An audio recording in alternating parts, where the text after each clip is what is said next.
everyone. Welcome to our conversations with women in public health leadership.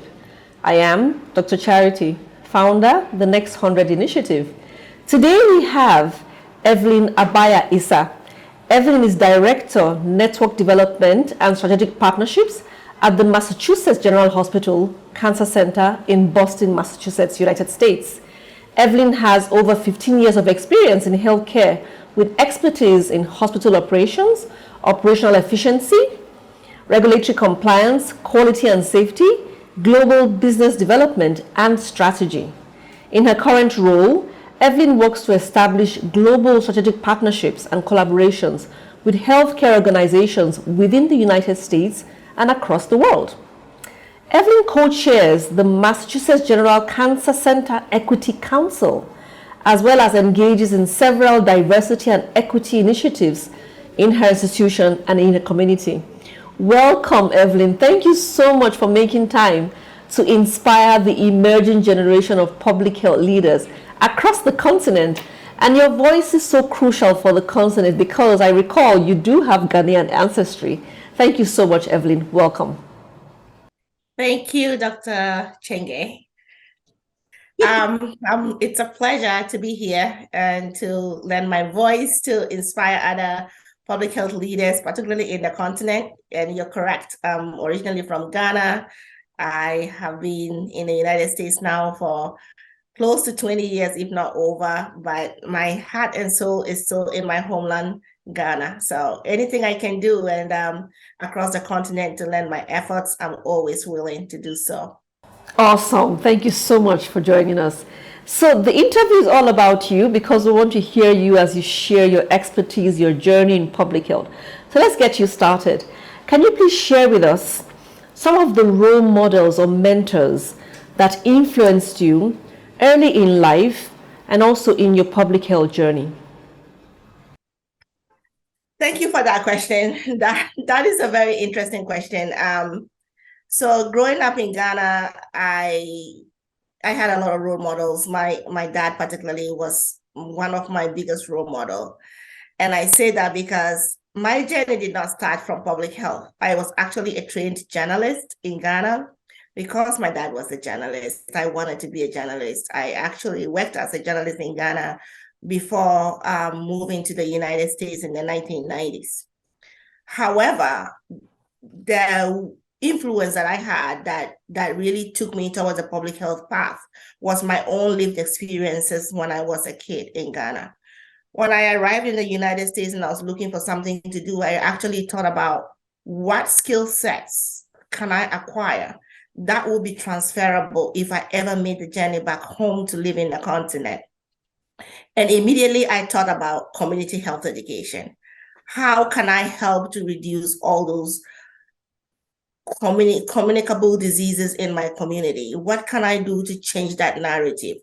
And so I actually went into public health thinking that I was going to go back to Ghana. I don't think that dream is lost, but I grew up in a community where I saw a lot of cholera. I myself got meningitis, most of which are all preventable, like mumps. And I said, I want to develop a skill that I can go back home, educate people in my community. I didn't really know where this journey was going to take me, but that was the premise with which I got myself into public health. The rest is history. Sort of that, I then let the rest of it really grow organically and to where I am today. But the premise of why I got into public health was just to make a difference in my community, in my continent, and in my homeland. Thank you so much for sharing that, Evelyn. And this is so crucial because a lot of those who watch these videos, sometimes they think public health, you have to be medic or in the health field for a start. So it's always great to hear of those who are leaders and their, original profession or, interests were not necessarily public health. So let's move on. Can you please share what attributes you believe are important in determining leadership effectiveness? That's another great question. I think that to be an effective leader, we have to, for me as a leader, one thing that I think about is what did I not enjoy from previous people that I reported out to? How do I want to be treated, right? Treat your folks the way that you want to be treated. But every leader, I think, and a good attribute of good leadership is, or effective leadership is, being able to develop a team and allow them to flourish and make the mistakes that would allow them to do so. I tell my team all the time that we're not in the business of treating people. There's no mistake that we are going to make that is going to be fatal to kill somebody. To make mistakes, for you to learn and take risk. So as a leader, as leaders, we have to allow our teams to be able to take the risk they need to be able to develop their own skill sets. We have to be collaborative, right? Leaders must be able to share the pain, but mostly the joy and the success with their teams. You know, it always takes a village to do the work that we do as leaders, and to be able to spread that credit across the team to make sure that people within the team feel like they've also contributed. I'm not one of those leaders that take it all and take the credit that my team has put into the job, but it's more about spreading the wealth. And so that's a really great, because people need to feel valued. They need to feel as part of a team. They need to feel valued. They need to feel that the leader takes care of them. Their leader, sort of appreciates their efforts, appreciates them, that their contribution to the team is vital. And those are all attributes that leaders must have to be able to build a cohesive team and a high functioning team. Well, thanks so much for sharing that. Thanks a lot. So just moving on quickly, can you please contrast the, internal role of leading teams, within an organization, and compare that to the role of relating to those outside an organization? How would you contrast that, compare those? Synergy in both. Whether you're leading internal or external teams, there's synergy, right? The key for me, whether it's an internal leadership role or external leadership role, is being able to be collaborative, being able to work with different stakeholders. And so the skills are almost the same. The approach might be different, whether it's in a community or an external setting outside of your own organization, or whether it's internal. But I think the skill sets and the way that the approach is usually the same. Your ability to work across the aisle, your ability to listen, to hear what other people's perspectives are, even though you don't agree with them, your ability to collaborate and back down on your perspective. If your perspective is not winning, it's okay, to allow other people to be at the forefront. So I do think that those, although we're trying to segregate them here, the skill set is the same. And the skill set that you use and the approach is the same, either it's an internal setting or external setting. Internally, sometimes, of course, we're charged with doing something, and you do really have to do it. And so there's that added urgency to be able to lead and show results within an organization when you are tasked with a project or something to do. Externally, it could be that you also tasked with something, or it could be something that you just enjoy doing. But I think the approach is the same. I hope I answered your question. No, absolutely. Thanks for that perspective. I think what I'm hearing, and it's really, really unique perspective, is that, it's all about managing stakeholders, and stakeholders sometimes could be internal, external. Really, really unique perspective. Thanks for sharing that. Just moving on. So how would you, or how have you selected people to be on your leadership team? Can you please share your experiences around that? I am a big believer in transferable skills. I think as leaders, sometimes when we're looking to select folks on our teams, we're looking for apples to apples experiences and skills that are transferable. For me personally, when I am interviewing for folks on my team, I'm looking at, even if you didn't do anything in healthcare at all or in public health, but have skills that are transferable, I'm happy with that. Are you coachable? I have hired people that have no knowledge of healthcare, of completely different fields, but are coachable, are teachable, and are willing to learn. Those are really huge attributes when it comes to selecting folks on your team, because you could bring people up on your team who already have relevant experience, but are not coachable, are not collaborative, are not cohesive, and don't gel with the team that you have. I would rather bring somebody on that I can teach, I can coach, I can mentor. The person is willing to learn, is a sponge, is willing to soak in everything that you're trying to teach them, and are a cohesive, productive member of the team. Those are the attributes that moves the team forward, not so much the transferable skills. I know sometimes we get stuck on, they don't have relevant experience, they haven't worked in this field for long, they haven't done this and that. Most people would learn when somebody has been able to attain a certain height in their education, in their career. They're smart, they'll pick it up. It's just a matter of time. And it doesn't also matter how relevant their experiences are. Anybody who takes a new job needs at least 6 months. I always give people on my team at least 6 months to get caught up. Nobody, irrespective of your skills, can hit the road running immediately. There's always a learning curve, whether that means that they're getting to know the organizational culture, they're getting to learn your own leadership style, they're learning to fit into the team that you've already built. There's always a learning curve there, and a time that you have to allow for people to settle in, learn what they're doing, learn the culture, and then hit the road running. I think we sometimes do things in the reverse, where we just get people on and we want them to just keep going without a time to really settle in. No, absolutely. Thank you so much. I really, really love your perspectives. Really love them. Just moving on, a similar question. So now you have the person on your team, or you have team members, and you suddenly realize that some folks are not a good fit or not performing well. What would you share as your experiences in addressing that? Sadly, I've had those situations happen to me.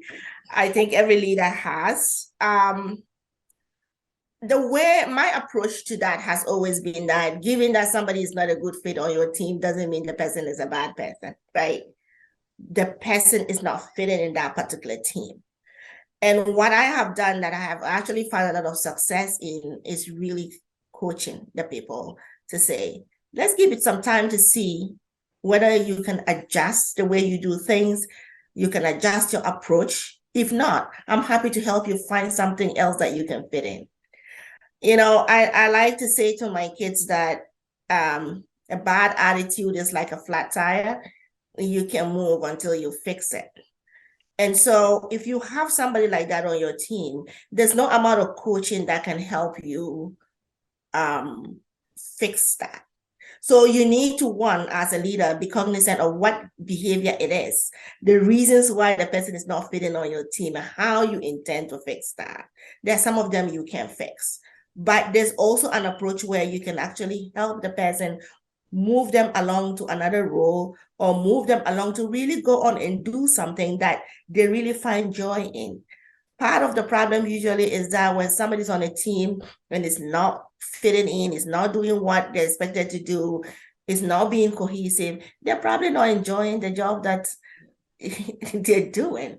So it requires a conversation. I don't usually just say, oh, because you're not an effective member of the team, or you're not doing what you're supposed to do, I'm cutting your job, or I'm firing you, or something like that. I usually have conversations.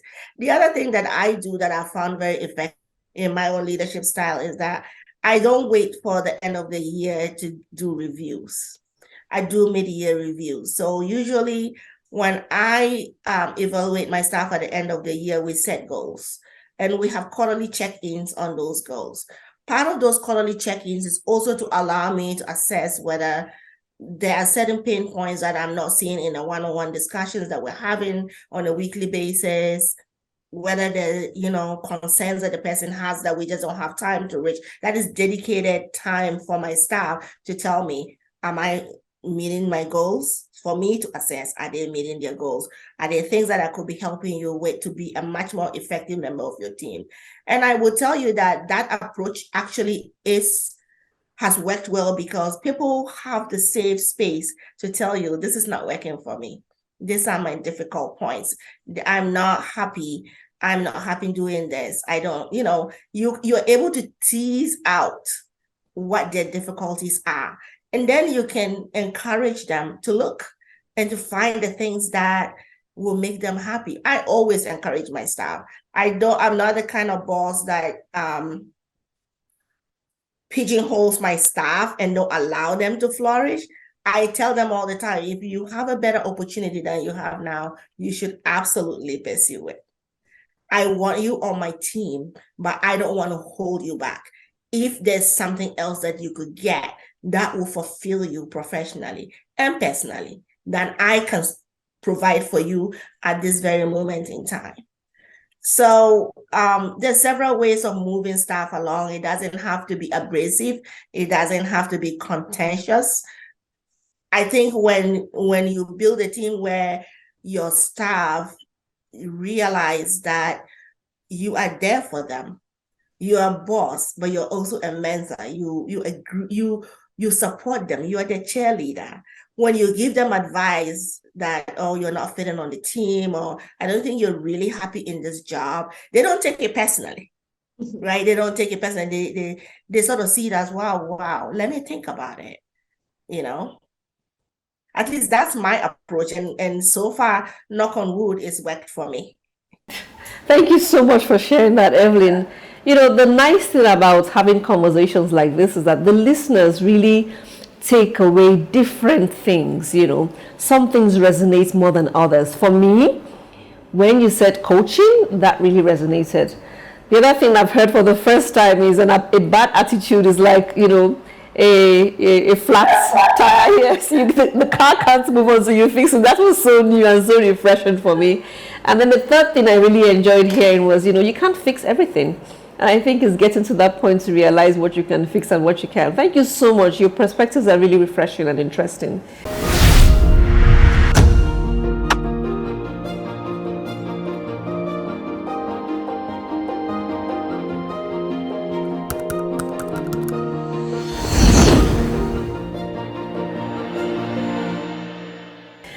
Quickly moving on, recognizing that no matter how highly positioned the leader is, you're still probably reporting up.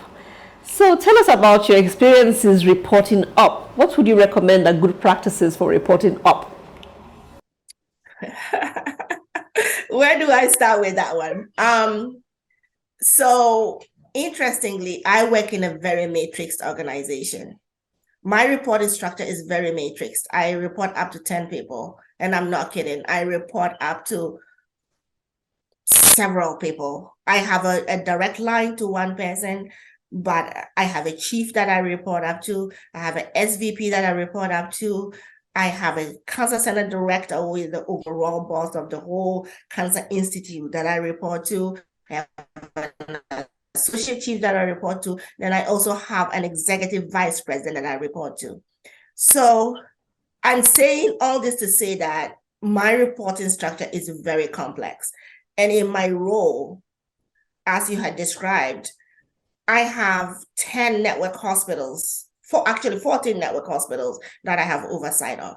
I have international hospitals that I have oversight of. Then I have the global health oncology program in Botswana, Uganda, Bangladesh that I oversee. So each one of my bosses need to be happy, and there has to be synergy.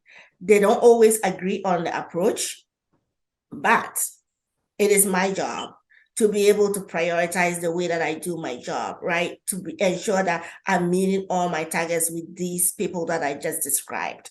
So it's a challenge. It's not easy. I think you learn as you do the job and you grow in it, what the priorities are and what the approach should be. So I have to be a chameleon. My approach with every one of my bosses is very different. Some of them are very data driven. Some of them are very visual. They want to see it on paper. Some of them are very, they want to listen to what you have to say. Some of them give me a lot of autonomy to do my job. Others are very micromanaged managers. They're micromanagers. They manage everything that I want to do. They want to see, they trust, but they want to verify. So it's a complex way of doing things. What I have done lately has been that I have sat with each one of my bosses to say, I want to set goals for the year. What are the top priorities that I should be thinking about for the network of 14 hospitals? What is our priority? Do we want to increase recruitment? Do we want to build more multidisciplinary programs in the network? Are we looking at our solid tumor versus liquid tumor volume, benign heme? Do we want to grow volume? Do we want to grow margin? I need to know. Do we want more surgeons? What do we want? And then based on the conversations, I sort of build the goals that I need to focus on, so I can focus on that.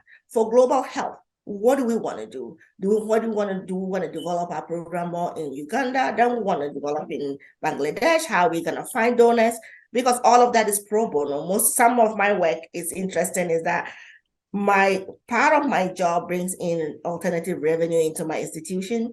Some of that revenue is then put towards developing our global health, which is our pro bono arm of oncology program development overseas. But it's not enough. So sometimes you need to bring in philanthropy money, you need to get partners. So I sit with them and I say, what do you want me to focus on? Because if you don't have goals and you're just let alone to think about what you need to do, sometimes you're not satisfying the need. So I have learned now to just sit with each one of them, have conversations at the end of the fiscal year, say for this next fiscal year, where should we be focused? What do you think our focus areas are? Interestingly, although I have such matrix reporting systems, some of the times, or most of the times, not some of the time, most of the times, their thoughts are very aligned. They're all thinking the same way, but they're communicating it a little bit differently. So it is my job to then put all of that together and say, after I talk to all of you, after I've sat with you to talk, these are the areas I think that you want us to focus on. These are the strategic initiatives you want us to work on to move the network forward, to move our strategic partnerships forward. And oftentimes I get, yeah, I think you got it right. And if there are adjustments we make along the line, and that has been successful for me, because when you're reporting to so many people, it's very hard to satisfy everyone if you're not strategic in your approach. If you're not strategic in your approach, you can't win, because everybody has their own pet projects they want you to do. But if you can align the thoughts and align the initiatives and say, these are my focus areas. And I don't say that to say that means that the whole year that's where you're going to focus, because priorities change. Institutional priorities change along the line, right? Something may come along where all of what we talked about in the beginning of the year doesn't matter anymore. We're doing something else. And as a leader, you have to be able to pivot. You have to be flexible. You have to be adaptable. You have to be able to say, yes, I was working on this. I was putting all my energies on this, but now there's a different priority. And priorities change with new leadership. Priorities change with new institutional direction. Sometimes I set my goals before our corporate entity sets their goals. And so with their goals come our goals. And sometimes my goals are not relevant. So you have to go back to the drawing board. But I think that as a leader, you have to be flexible, adaptable, and be able to pivot, because you can be successful if you're rigid. Thank you so much. You're the first person who has that number of, reporting lines, that's not a board.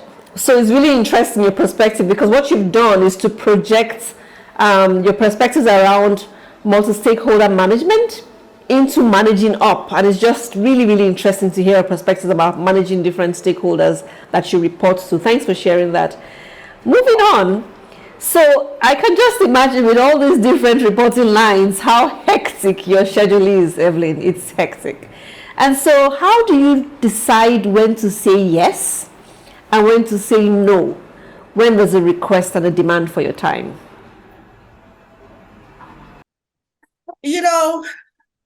It's difficult. And that's always a question people ask me. And I say to folks that you grow and you learn. I never say no. I mean, I would usually say yes, and I will bend the candle to get things done when people come to me. So one thing for me, the one thing that I never say no to is mentorship. When somebody wants time on my calendar because they want to run something by me, the young person that wants my advice on something, I always find time. I always tell my assistant, find 15 minutes. We may not be able to cover everything, but I always want to make time. I have 15-minute time slots blocked in my calendar for that reason, so I can fit people in at the last minute. Sometimes somebody just needs your help with something. So I do that. I never say no to somebody saying, Evelyn, I want to run something by you. I need your advice on something. I always make time for that. In terms of everything else, particularly, I do a lot of work in my community. I sit on the school committee. I sit on the Fostering Racial Justice Group. I sit on boards, nonprofit boards.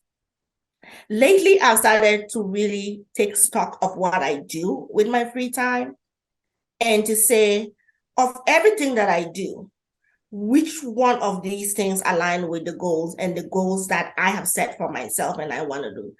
My goal is now is to be able to contribute my bit to creating a good public health infrastructure in my country, Ghana, a good health infrastructure in Ghana. So I am very intentional these days about the projects I take on the side that will help me be able to achieve those goals. I think at a point in your life, you're going to take everything, which is good. It actually helps you build your skill set, see different things, do different things, get out there and meet different people. But as you grow and as you evolve in your leadership, a time would also come when you take stock of everything you do and you say, where am I going to get the best bang for my money?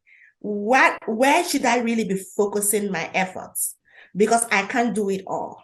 And that's the point I have gotten to now, where I've just realized that I can't do it all. There's so many things out there. I care about equity in my community, equity in my job place. Equity is an important thing for me, whether that means health equity, that means racial equity, gender equity. Equity in itself is something that is near and dear to my heart. So I know that's a place that I will continue to lend my efforts. Now, I probably will hone it into health equity, right? Because that's where I really want to make an effort. So I have begun to take stock of everything that I'm doing to say, listen, I can do it all. I don't need to be on the school committee now. I've been there 3 years. I've made a lot of policy changes. I've contributed my bit. My kids are not in the school system anymore. And that is not to say it's the reason why I don't want to lend my efforts, but I think that time could then be put into something else that will be much more impactful. So we all as leaders need to do our own soul searching to say, what is going to be my legacy? If I drop dead today, what do I want to be remembered for? What contribution do I want to make in something that will live on beyond me? So the American Public Health Association meeting was in Boston this year, and I think there was a tagline, I probably won't get it right, but it said something like, leave this world better than your ancestors left it for you. And that resonated with me because I keep thinking, how do I want to leave this world? What contribution do I want to make that will leave this world better than my ancestors left it for me? And when you think that way, it forces you to take stock of everything that you're doing and to realign your priorities based on your priorities, right? Based on your overall goal, you realign your priorities. So for me, that's what I'm doing. In terms of work, prioritizing for work, I don't have much of a choice. I just have to juggle. When you have such a huge scope, there's always something. I go from dealing with physician recruitment and retention issues to building programs in Ukraine or not Ukraine, Croatia. I just got a new client from Croatia. It's something that you have to do. I mean, when it's your professional job, you don't really have much of a choice. You just have to make it work. Of course, in everything that you do, there are priorities, the things that you prioritize. But at the end of the day, there's still your things to do anyway, or to make sure that your team does. And one of the things that I do as a leader is to empower my team and build their skill set to the point that they can function like me. So somebody was asking me yesterday, your team is so high performing. And I said, because they are not afraid to do anything. I allow them to build their expertise. I allow them to grow. I allow them to take risk. And so they think like me now. They know exactly how I want things to be done. I am not worried anymore when I tell them, go get this done. I don't have to be on their shoulder to see whether they're getting it done right. I know they're getting it done right. And as a leader, that's the only way you can free time, that you can delegate. And be conscious of the fact that you're delegating, there's also the risk that it might not be done the way that you want it to be done, but you should be okay with that. You should be okay with that, because luckily most of us are not in patient care. We're not caring for patients. The only mistake you can make that you can correct is death, right? If somebody sent an email that was not right, or sent a document that was not right, you can recall it. You can apologize. Is it embarrassing? Yes. But is it okay? Yes, because the person would learn to not do it again. So, I guess as leaders, we all have our different styles of how we do things, and we learn from each other. I am continuously learning about ways to be much more efficient, ways to prioritize. But when you get to our age and you've been doing something for so long, you start to think about, it's time to start prioritizing and developing some goals that are really concrete. No, absolutely, Evelyn. In fact, the way you speak about this is very clear that you got to an aha moment where you said, okay, enough of this. I need to be more efficient in the way I'm prioritizing my time. A previous interview we had, the guest said, before the pandemic, I would say yes to everything. Those were her words. And, she said the pandemic taught her how to just begin to prioritize ruthlessly. And, very, very interesting. The quote you shared from the Public Health Association meeting in Boston was really interesting. It says, leave the world better than your ancestors did. I think we should adopt something for public health. As a public health leader, leave the public health, should I say, better than the previous public health leader did. Yes, so let's keep that in mind. So let's, a quick follow-on question. So what ways do you explore or seek for self-renewal and wellness? Can you share that with us? I wouldn't sit here and say that I am good at it. I am a work in progress when it comes to that. I could do better. I think that the one thing I am not really good at is building time for my own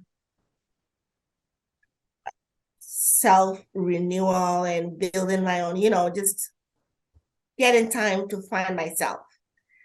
I do everything else but that. I could do better.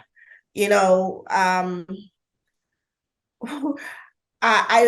for every week, every Saturday, I always sit down and look back at my calendar and I say, oh, every meeting that I attended last week, was I there with my full self? Was I listening? Was I multitasking? How could I do it better? How did I do last week? I take stock of that.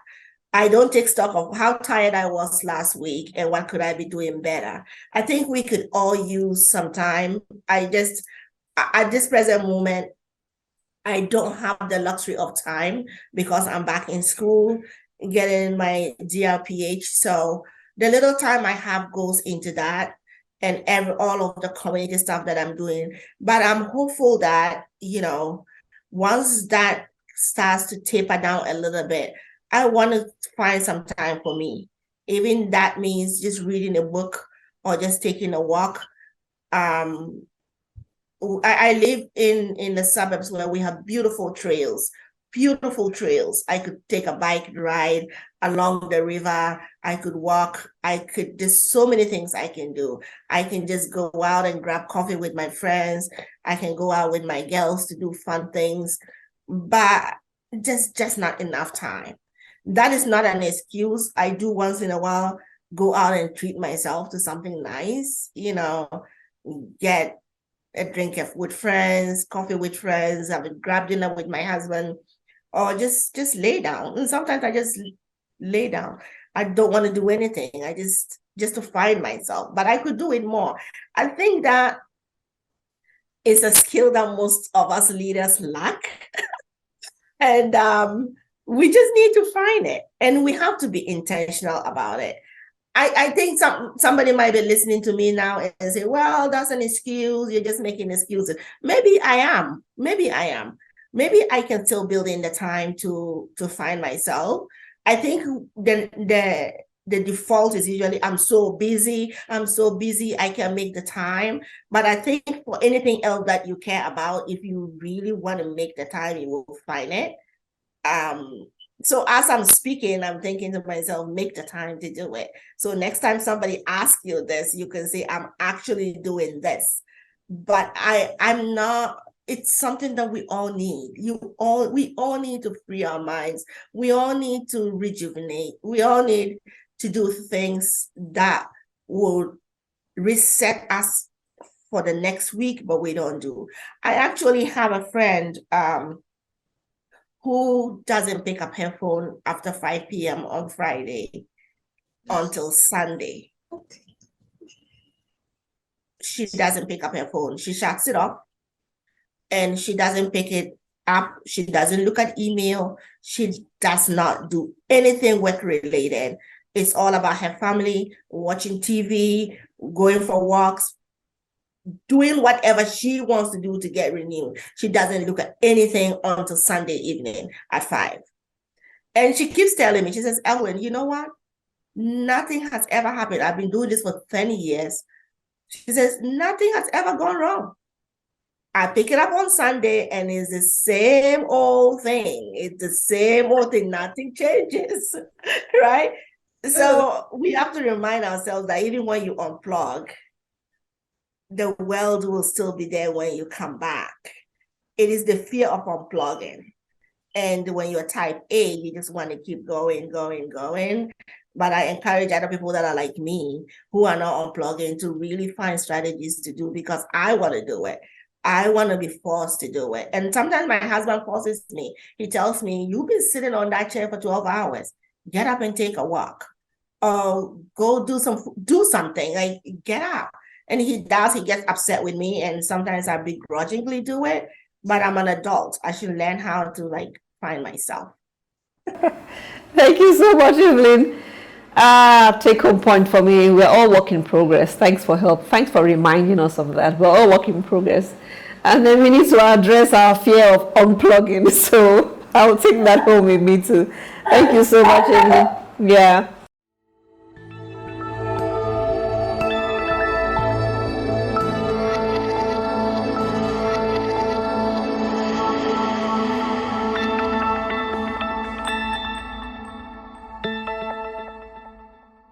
Tell us, what has the pandemic taught you about leadership? Wow, the pandemic has taught me a lot about leadership. I can tell you one thing that I've learned or taken away from this pandemic is that you can lead from afar. You can lead. You don't have to be in the office every day. Your team can be remote. So pre-pandemic, I traveled overseas every 2 weeks. I was in a plane every 2 weeks, at most every month. And I always felt like, wow, if I don't go out and see my projects, they won't work. Oh, my team out there will not feel connected.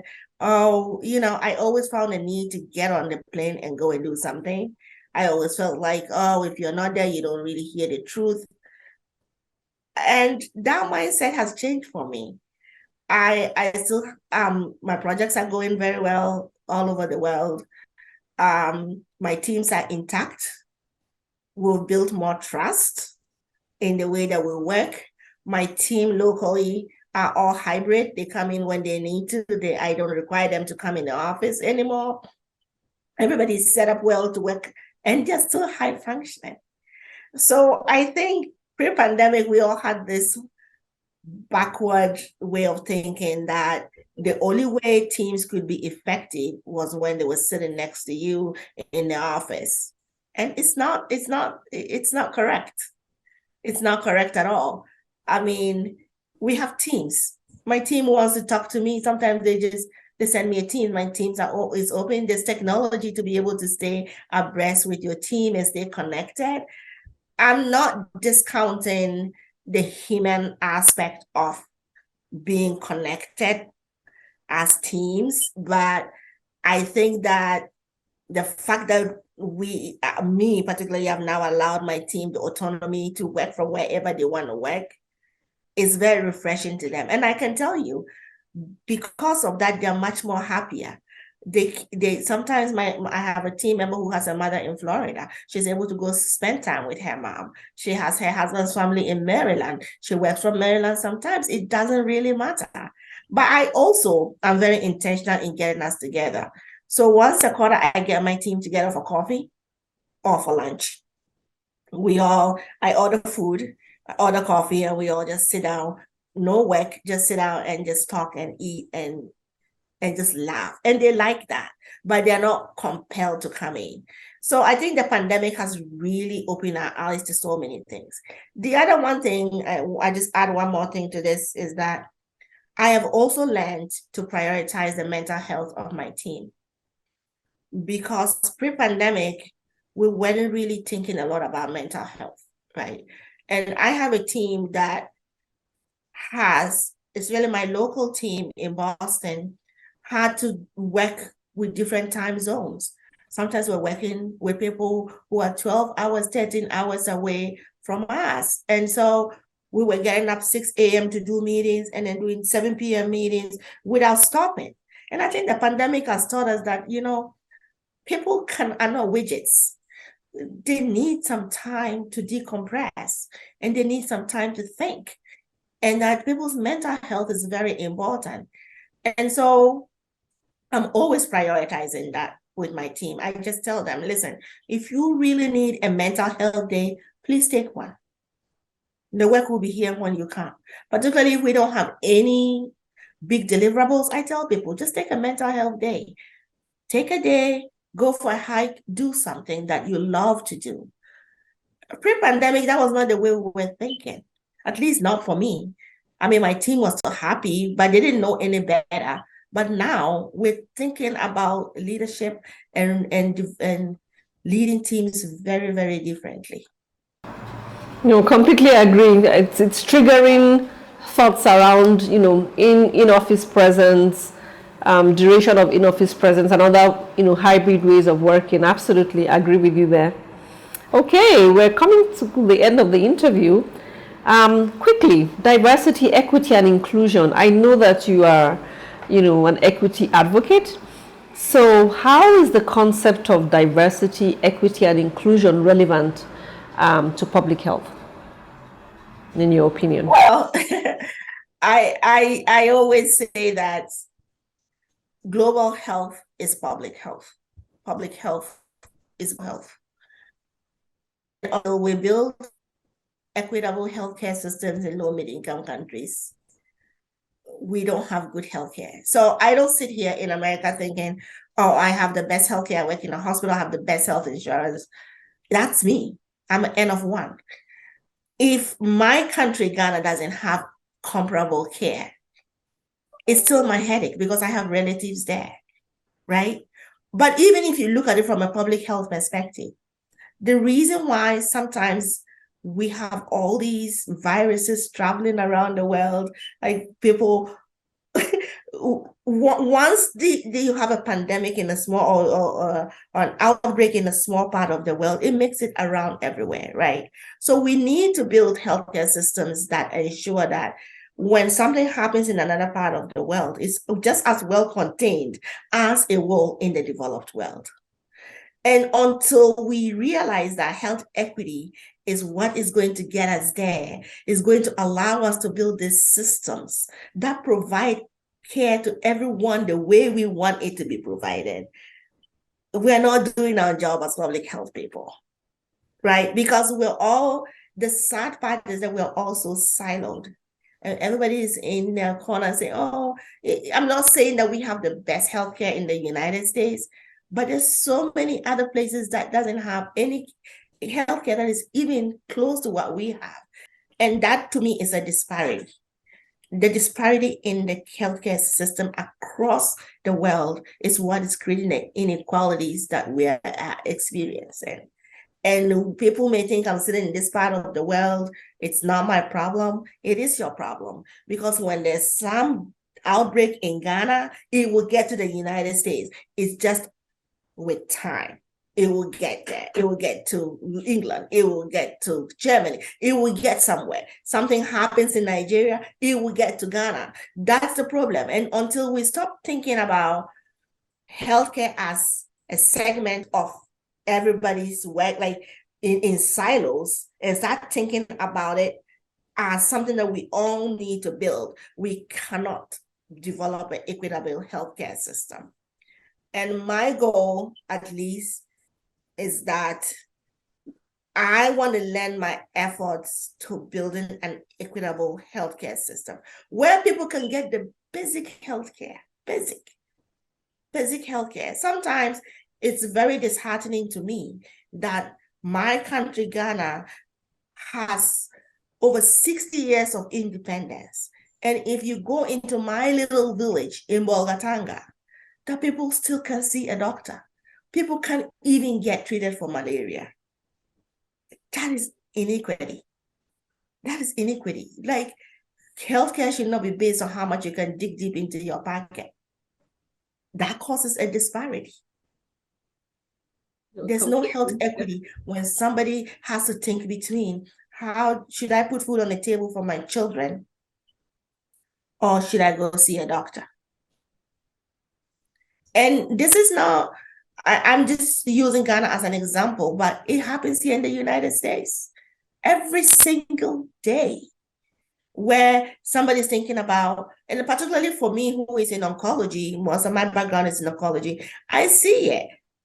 I mean, when we talk about cancer toxicity, top of the list is financial toxicity. Because when somebody has cancer, the one thing that actually kills them sometimes is the financial aspect of it, because they have to mortgage their homes. That trauma, the impact on their mental health alone cannot allow them to thrive.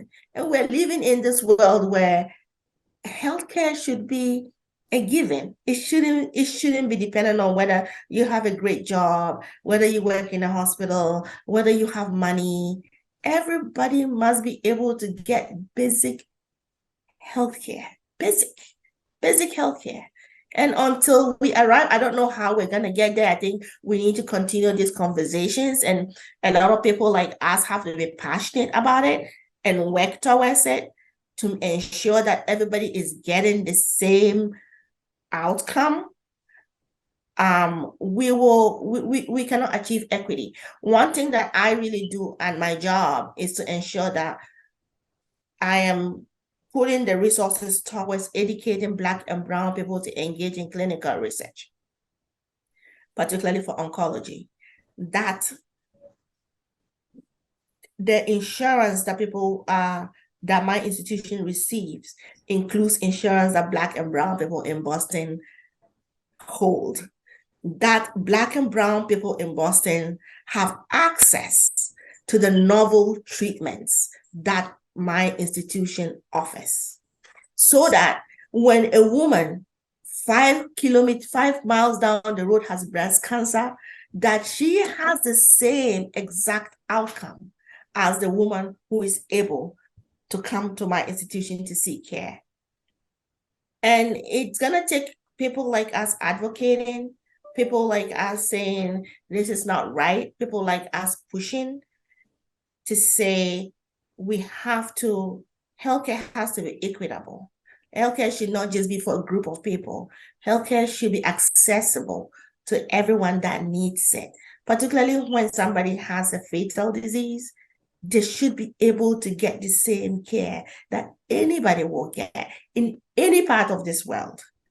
When I hear about drugs not being in Africa, and we're like going into the fourth iteration of cancer medications, and they don't even exist in other parts of the world, it breaks my heart.